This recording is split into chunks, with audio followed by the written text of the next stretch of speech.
El cabildo adquiere importancia superlativa porque es el punto de partida por el cual se considera la existencia viva de la ciudad.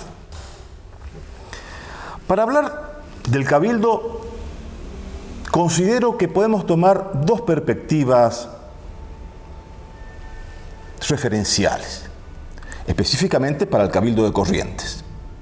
La primera de ellas, que en el marco y en la etapa del Cabildo como institución y como fuente de contención institucional de todo el período indiano, colonial, y el rol que tuvo el Cabildo de la ciudad de Corrientes en ese marco.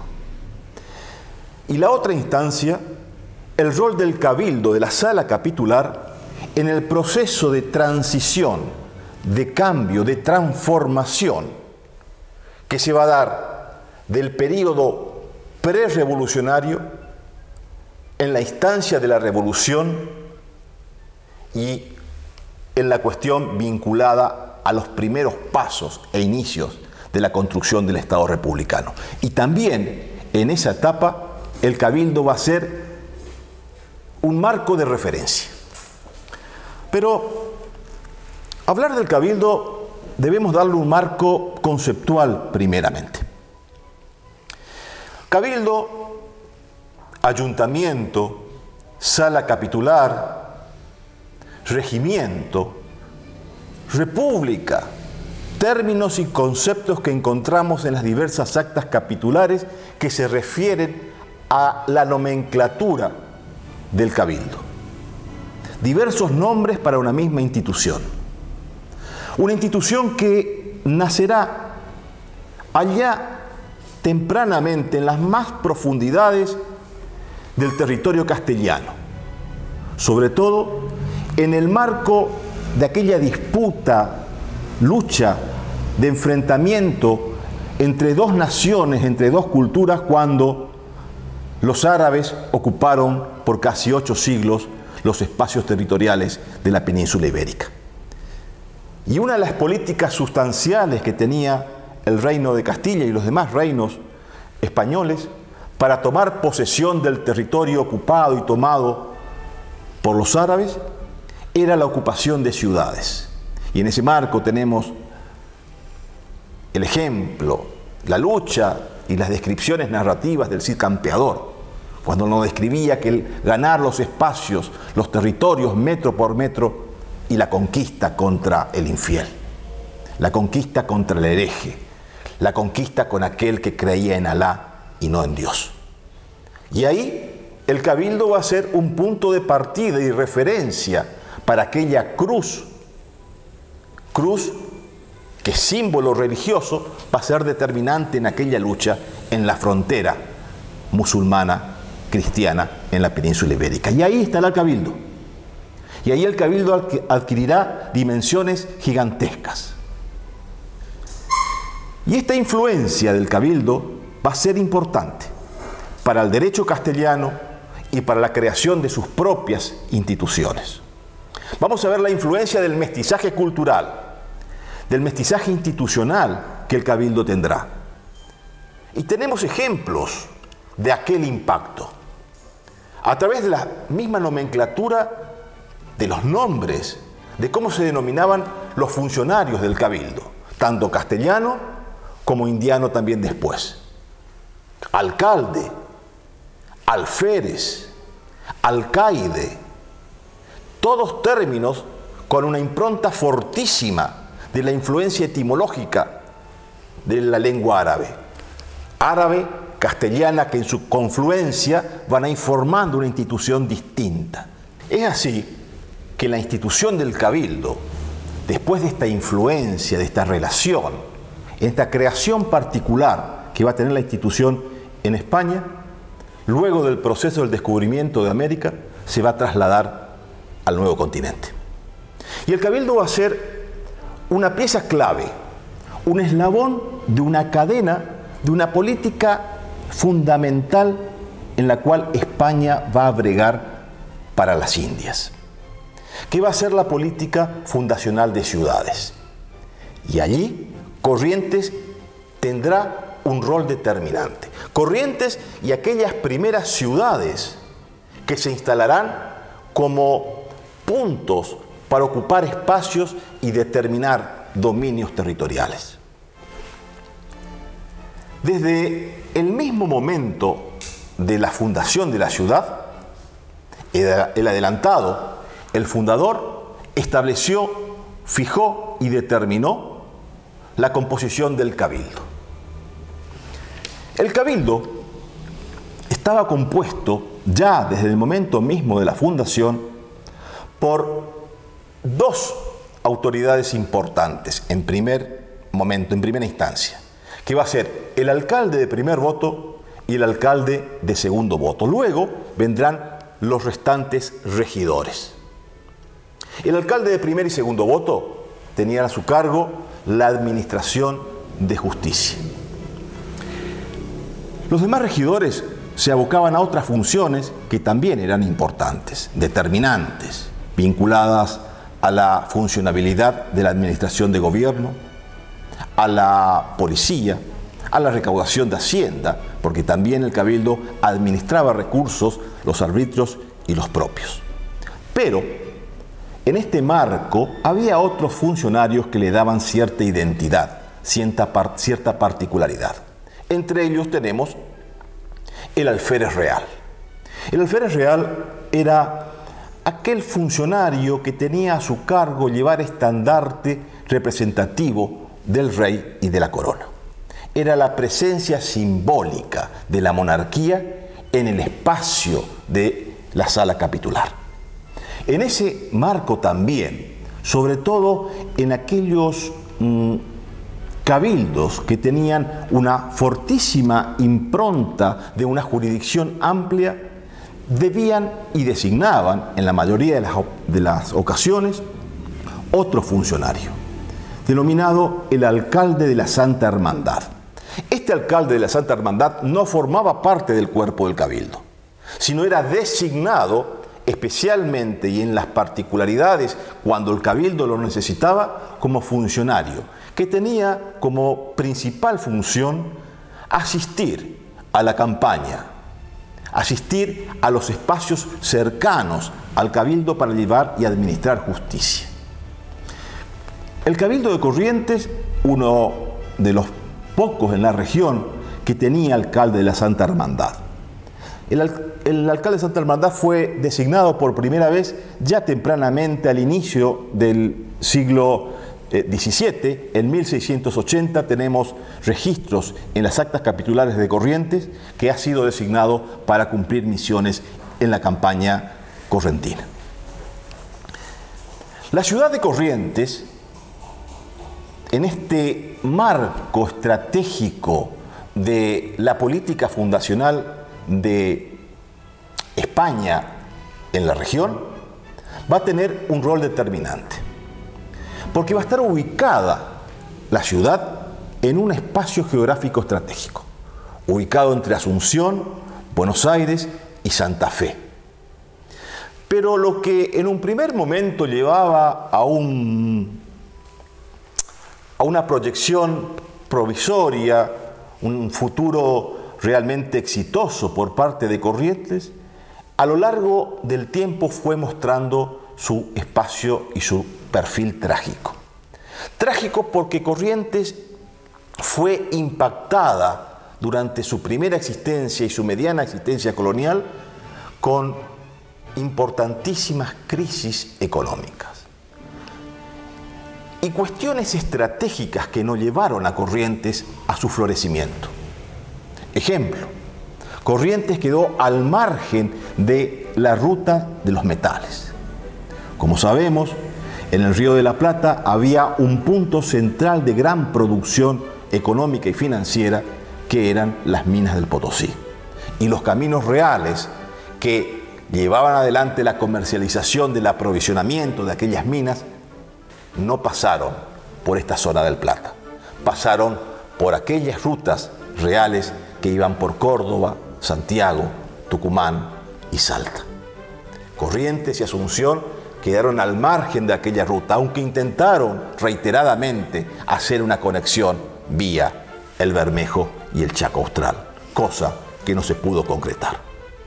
Además, para dar figurativamente esta cuestión de la tragedia y de la hasta pobreza circunstancial que tenía Corrientes en aquellos primeros años, la corona no le había autorizado el cobro de impuestos portuarios. ¿Qué significa esto? Que las mercaderías y los barcos que navegaban de Asunción a Buenos Aires no tenían la obligación de tributar en Corrientes, sí en Santa Fe. Se determinó un puerto preciso en Santa Fe de la Veracruz, pero no en Corrientes. Esto llevó a que la recaudación y el sistema económico para la ciudad de Corrientes sea cada vez más limitado.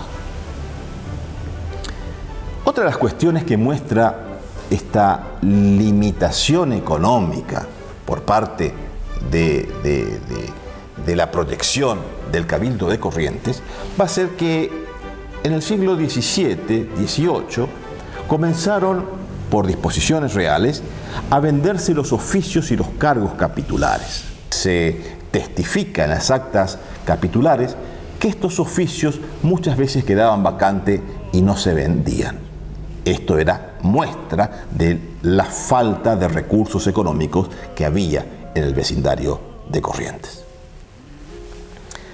Pero el punto referencial de Corrientes como ciudad traspasó esa miseria económica.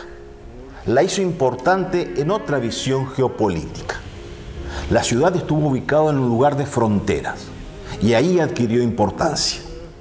Claro que era un lugar de frontera, en el límite del Chaco. Y por el oriente, en la siempre conflictiva frontera con el Portugal. Esto hacía que el rol de Corrientes era determinante. Y esto también nos muestra en la cartografía del siglo XVII y XVIII que cualquiera sea el cartógrafo, francés, holandés, español o inglés, no omitía el nombre de la ciudad de San Juan de Vera en las Siete Corrientes en los mapas de la época. El Cabildo tenía diversas acciones a través de su funcionamiento. Y una de las que adquiría importancia sobresaliente va a ser que el Cabildo va a tener bajo su influencia o su vínculo directo la protección, podemos utilizar ese término, de otros cabildos que estaban bajo su jurisdicción. Y quiero rescatar específicamente la cuestión de los cabildos indígenas. Y para referenciar esa influencia de los cabildos indígenas con el Cabildo de Corrientes, tenemos que hacer referencia del Cabildo de Itatí, el Cabildo de Santiago Sánchez, el Cabildo de Santa Lucía, entre otros, que eran cabildos indios que se configuraban, que se administraban aquellos pueblos de indios a través de la modalidad del derecho indiano de la sala capitular. Corrientes no ha tenido una gran cantidad de cabildos abiertos. Primero conceptualicemos qué son los cabildos abiertos. Los cabildos cerrados son aquellas reuniones que el ayuntamiento llevaba conjuntamente con sus funcionarios cada vez que ellos mismos lo establecían, una vez por semana, una vez por mes, una vez cada 15 días. Depende de las exigencias que tenía la propia administración del lugar. Contrariamente, el cabildo abierto era una convocatoria que ese cabildo cerrado hacía a la vecindad para tratar temas particulares. En el caso de Corrientes, que no fueron muchos los cabildos abiertos, sí podemos determinar que los puntos más importantes estuvieron dados con la cuestión organizativa política interna, la cuestión de impuestos y lo que en Corrientes era una costumbre muchas veces, los ataques indígenas. Como sabemos, y hemos dicho anteriormente, el Cabildo de Corrientes estaba ubicado en un lugar estratégico fronterizo y muchas veces padecía del ataque de los indios que provenían del Chaco. Y el Cabildo Abierto, en los registros de sus actas capitulares, muestra claramente la convocatoria de los vecinos para armarse, para armar sus propios ejércitos, batallones y aún más, recaudar impuestos excepcionales para levantar esos ejércitos. A lo largo de los siglos, el Cabildo de Corrientes fue tomando identidad, fue tomando particularidades, y los componentes del Cabildo también, porque fueron intereses distintos, diversos, que lo constituían. A tal efecto, ya acercándonos al proceso de fines del siglo XVIII, principios del siglo XIX, se va a lograr, no solamente en Corrientes y en la región, sino en todo el Río de la Plata, y me animo a decir también en gran parte de Hispanoamérica, un desgaste de la institucionalización y de la relación de los vínculos políticos de los pueblos americanos con los pueblos peninsulares vinculados a la monarquía española. Este desgaste político, económico, social, también va a tener repercusión en Corrientes. Aún más, el Cabildo fue mostrando grupos de poder distintos, grupos de poder políticos diferentes, grupos de élite que combatían entre sí. Tenemos un ejemplo claro. En 1808, en la primera elección que se hace del año, que es el 1 de enero, que es la configuración del nuevo Cabildo, porque las leyes de India establecían que la renovación de autoridades se hacía cada 1 de enero de cada año, fue elegido alcalde del Cabildo de Corrientes el teniente de gobernador. Algo que generó una conflictividad, porque cierto sector establecía la imposibilidad de que el teniente de gobernador, en aquel momento Fondevila, fuese elegido alcalde de primer voto del Cabildo de Corrientes. Esto fue impugnado ante el virrey del Río de la Plata, don Santiago de Liniers, y generó toda una conflictividad entre el Cabildo de Corrientes, Santiago de Liniers, y quien va a resolver la cuestión, que va a ser la Audiencia de Buenos Aires. Esto es una muestra de que dentro del seno del Cabildo permanentemente se manifestaban huellas, señales de enfrentamiento de intereses y de sectores que no siempre coincidían. Y aún más, cuando avanzase en el tiempo la cuestión vinculada a los cambios políticos que se avecinaban, la transformación de los nuevos gobiernos y la necesidad de transformar esta agonía institucional que se vivía en el Río de la Plata a principios del siglo XIX, el Cabildo va a tener un rol determinante. ¿Y a qué me estoy refiriendo? Al movimiento revolucionario de autogobierno que se gestaría a partir del 22 de mayo de 1810, que se va a materializar con el primer gobierno, con la primera junta de gobierno el 25 de mayo de aquel año. Y en este punto de inflexión, las noticias que van a ocurrir en Buenos Aires se van a disparar. ¿Se van a disparar por qué? Porque era una manda del Cabildo del 22 de mayo comunicar a los pueblos del interior. Comunicar lo que sucedió aquel día 22 y convocar también a esos mismos pueblos que designasen diputados. Acá hay un detalle que nos servirá para poder explicar después la vida institucional del Cabildo de Corrientes. La Junta de Buenos Aires impide que los cabildos del interior, impide, no dando órdenes y diciendo que no es factible hacerlo, que los cabildos hagan junta, que los cabildos sigan siendo cabildo, tan solo envíen un diputado a esa Junta de Buenos Aires que transformó el nuevo gobierno. Y el rol de Corrientes ahí va a ser, sin dudar, de gran importancia. ¿Por qué?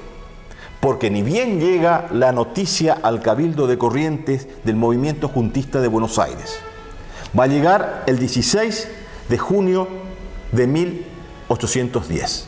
E inmediatamente después, el Cabildo va a tomar las primeras decisiones. Y la primera decisión va a ser convocar a Cabildo Abierto a los vecinos de la ciudad para ver qué hacer, adherir y configurar las órdenes que emanaban de aquel cabildo del 22 de mayo. Y paradójicamente, justamente al mes, el día 22 de junio de 1810, el Cabildo de Corrientes elabora esta acta capitular. 22 de junio de 1810, acá tenemos la firma de todos los vecinos, acta capitular emanada del Cabildo Abierto, estableciendo lo siguiente: una adhesión incondicional a la Junta de Buenos Aires, designando como diputado representante de la jurisdicción de Corrientes ante la Junta de Buenos Aires a José Simón García de Cossio, y el tercer elemento, prestando incondicionalmente también fidelidad a Fernando VII, rey de España. Y ahí Corrientes tomó una decisión de vida. Decidió plegarse a la revolución sin cambio, sin duda, sin transformaciones, lo que le costó caro, porque desde el primer momento para Corrientes no fue fácil la revolución. Se encontró en las cercanías de Asunción, que Asunción no plantó todavía la semilla revolucionaria y había adherido en aquel momento, 1810, al Consejo de Regencia de la península, lo que la transformó directamente en un punto de referencia de adversidad, razón por la cual Asunción mandará buques para la ocupación de la ciudad. Corrientes va a ser ocupada en dos oportunidades, 1810, 1811 por las tropas paraguayas. Y en la segunda oportunidad se van a retirar antes del proceso revolucionario de Asunción el 14 y 15 de mayo de 1811. Pero Corrientes va a seguir teniendo dimensiones gigantescas, va a estar ubicada en un lugar determinante, va a ser el punto de referencia por el cual en aquel marco estratégico revolucionario Corrientes adquiría dimensiones. Y ahí se configuraba un trípode distinto: Asunción, Corrientes y Buenos Aires, que si bien a partir de 1811 los tres puntos querían un proceso revolucionario, fue conflictivo porque aquellos dos extremos, Asunción y Buenos Aires, comenzaron a tirar, y quien estuvo en medio fue Corrientes. Pero el Cabildo de Corrientes no perdió su protagonismo. Va a ser en estas idas y venidas, porque a pesar de las limitaciones, ¿por qué? Porque, como dijimos con anterioridad, la Junta de Buenos Aires determinó que no se elaborasen, no se construyesen juntas en el interior del país. Cada jurisdicción del interior seguía con el cabildo y con el teniente de gobernador. Y con esa dupla política, sala capitular y teniente de gobernador, Corrientes siguió su proceso institucional hasta que, en abril de 1814, con la adhesión y la construcción de una nueva propuesta política venida desde el artiguismo, proponer el propio Cabildo de Corrientes, insisto, el 20 de abril de 1814, la declaración de autonomía, el compromiso de estar dentro del sistema federal y también establecer la soberanía de las localías. Esto está perfectamente explicado y manifestado en el acta de aquel día. Y de ahí en más, el Cabildo de Corrientes va a ser un punto de referencia en la construcción del nuevo perfil del Estado. Y esto no va a terminar acá, porque a los pocos años, en 1821, el Cabildo de Corrientes nuevamente va a tener un protagonismo en este proceso de transición del nuevo Estado. Va a estar como protagonista en la primera constitución que va a tener la provincia de Corrientes. Si bien el Reglamento Provisorio Constitucional de 1821 establecerá en forma clara y precisa la división de poderes, El cabildo va a ser institución que va a ir adaptando esos cambios, porque los cambios republicanos, los cambios del nuevo Estado, los cambios de aquella nueva condición política que iban a tener las provincias y después iba a tener la Argentina, era un proceso lento. Y este cabildo de 1821 va a ser artífice de esa transformación y de ese cambio. Va a ayudar a la prudencia del cambio. ¿Y cómo lo vemos?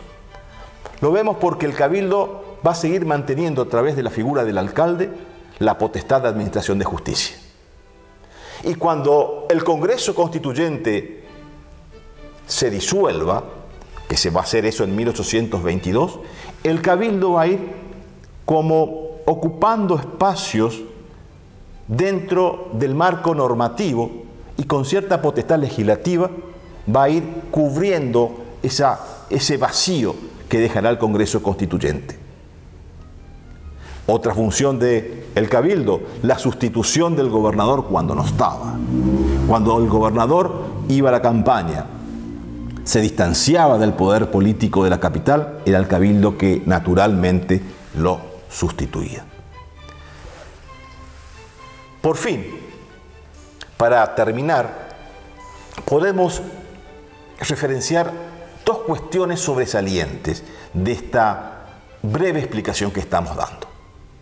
Primero, la fortaleza institucional del cabildo desde el mismo momento de la fundación, porque el cabildo es la identidad de la ciudad. Corrientes tuvo su identidad con el cabildo, tuvo su perfil y su construcción a través del cabildo, porque su palpitar urbano giraba alrededor del cabildo.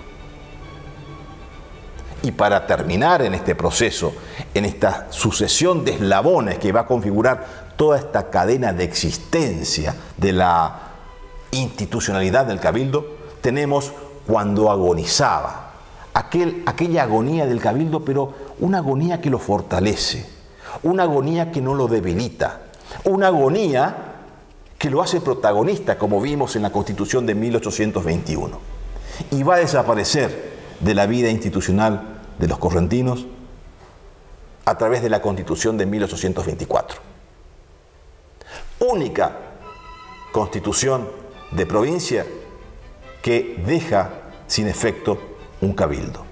Los cabildos de otras provincias fueron quedando de lado por disposiciones o por desuso. Pero en Corrientes, nuestro cabildo fue dejado, fue marcado y fue puesto en valor a partir de su anulación en la Constitución de 1824.